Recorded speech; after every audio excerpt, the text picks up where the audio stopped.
এক ছাত্র 30% নম্বর পেয়ে 6 নম্বরের জন্য ফেল করে অপর ছাত্র 40% নাম্বার পেয়ে 6 নম্বরের জন্য পাশ করে পরীক্ষায় সর্বোচ্চ নাম্বার কত?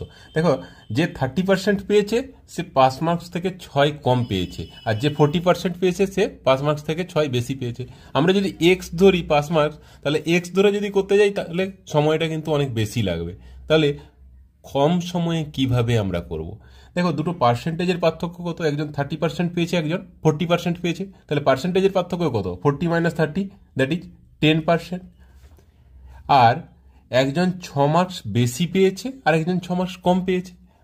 যেটা এক্স যদি পাস মার্কস হয়, একজন এর থেকে 6 বেশি পেয়েছে আর একজন 6 কম পেয়েছে।